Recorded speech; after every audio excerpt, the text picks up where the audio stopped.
Hello, my Audiobooks TV family story stars. How have you all been?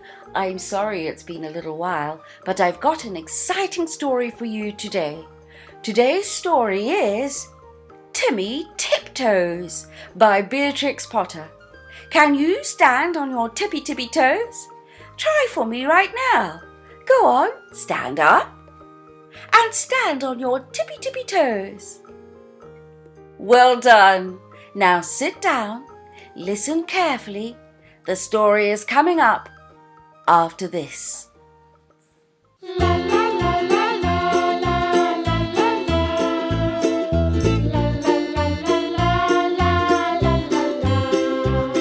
la. Once upon a time, there was a fat, comfortable grey squirrel called Timmy Tiptoes. He had a nest thatched with leaves in the top of a tall tree, and he had a little squirrel wife called Good. Timmy Tiptoes sat out, enjoying the breeze. He whisked his tail and chuckled. Little wife Good, the nuts are ripe. We must lay up a store for winter and spring. Good Tiptoes was busy pushing moss under the thatch. The nest is so snug, we shall be sound asleep all winter. Then we shall wake up all the thinner when there is nothing to eat in the springtime, replied prudent Timothy. When Timmy and Good Tiptoes came to the nut thicket, they found other squirrels were there already. Timmy took off his jacket and hung it on a twig. They worked away quietly by themselves. Every day they made several journeys and picked quantities of nuts. They carried them away in bags and stored them in several hollow stumps near the tree where they had built their nest. When these stumps were full, they began to empty the bags into a hole high up in the tree that had belonged to a woodpecker. The nuts rattled down, down, down inside. How shall you ever get them out again? It's like a money box, said Good. I shall be much thinner before springtime, my love, said Timmy Tiptoes, peeping into the hole. They did collect quantities because they did not lose them.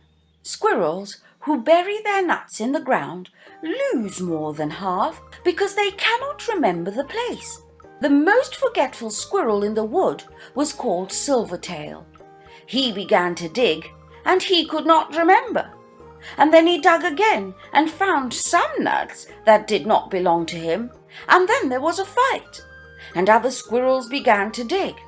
The whole wood was in a commotion. Unfortunately, just at this time, a flock of little birds flew by from bush to bush, searching for green caterpillars and spiders. There were several sorts of little birds, twittering different songs. The first one sang, "Who's been digging up my nuts? Who's been digging up my nuts?" And another sang, "Little bit of bread and no cheese, little bit of bread and no cheese." The squirrels followed and listened. The first little bird flew into the bush. Timmy and Good Tiptoes were quietly tying up their bags, and it sang, "Who's been digging up my nuts? Who's been digging up my nuts?" Timmy Tiptoes went on with his work without replying. Indeed, the little bird did not expect an answer. It was only singing its natural song, and it meant nothing at all. But when the other squirrels heard that song, they rushed upon Timmy Tiptoes and cuffed and scratched him and upset his bag of nuts. The innocent little bird which had caused all the mischief flew away in a fright. Timmy rolled over and over and then turned tail and fled towards his nest, followed by a crowd of squirrels shouting, "Who's been digging up my nuts?" They caught him and dragged him up the very same tree where there was a little round hole, and they pushed him in. The hole was much too small for Timmy Tiptoes' figure. They squeezed him dreadfully. It was a wonder they did not break his poor little ribs. "We will leave him here until he confesses," said Silvertail Squirrel, and he shouted into the hole, "Who's been digging up my nuts?" Timmy Tiptoes made no reply. He had tumbled down inside the tree upon half a peck of nuts belonging to himself. He lay quite stunned and quite still. Good Tiptoes picked up the nut bags and went home. She made a cup of tea for Timmy, but he didn't come. Good Tiptoe passed a lonely and unhappy night. Next morning she ventured back to the nut bushes to look for him, but the other unkind squirrels drove her away. She wandered all over the wood calling, "Timmy Tiptoes! Timmy Tiptoes! Oh, where is Timmy Tiptoes?" In the meantime, Timmy Tiptoes came to his senses. He found himself tucked up in a little moss bed, very much in the dark. Feeling sore, it seemed to be underground. Timmy coughed and groaned because his ribs hurted him. There was a chirp noise, and a small striped chipmunk appeared with a nightlight and hoped he felt better. It was most kind to Timmy Tiptoes, that little chipmunk. It lent him his nightcap, and the house was full of provisions. The chipmunk explained that it had rained nuts through the top of the tree. "Besides, I found a few buried." It laughed and chuckled when it heard Timmy's story. While Timmy was confined to bed, it enticed him to eat quantities. "But how shall I ever get out through that hole unless I thin myself? My wife will be very anxious." "Just another nut, or 2 nuts, let me crack them for you," said the chipmunk. Timmy Tiptoes began to grow fatter and fatter. Now, Good Tiptoes had set to work by herself. She did not put any more nuts into the woodpecker's hole because she had always doubted that they could be got out again. She hid them under a tree root. They rattled down, down, down. Once, when Good emptied an extra big bagful, there was a decided squeak, and next time Good brought another bagful. A little striped chipmunk scrambled out in a hurry. "It's getting perfectly full up downstairs. The sitting room is full, and they are rolling along the passage, and my husband, Chip Hackey, has run away and left me. What is the explanation of these showers of nuts?" "I am sure I beg your pardon. I did not know that anybody lived here," said Mrs. Good Tiptoes. "But where is Chip Hackey? My husband, Timmy Tiptoes, has run away too." "I know where Chip is, a little bird told me," said Miss Chip Hackey. She led the way to the woodpecker's tree, and they listened at the hole.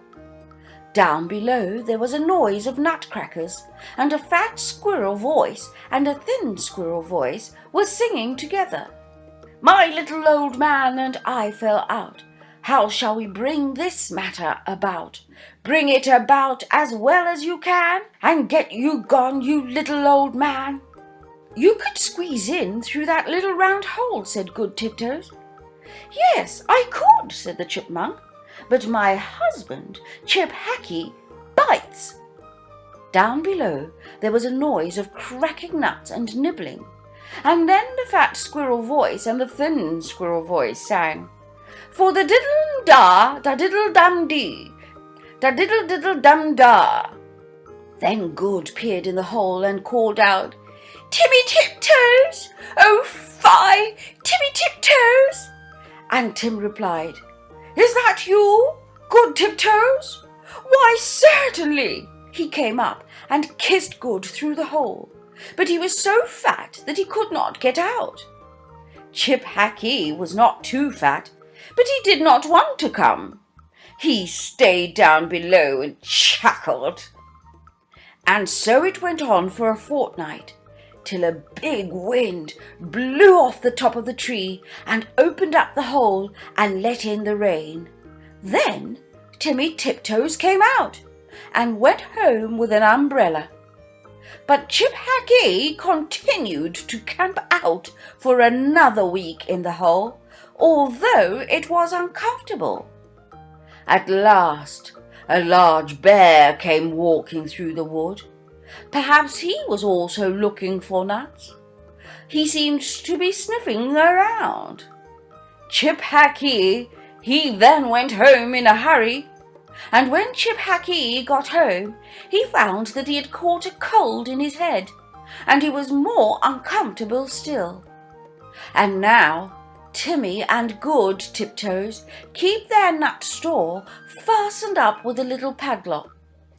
And whenever that little bird sees the chipmunk, he sings, "Who's been digging up my nuts? Who's been digging up my nuts?" But nobody ever answers.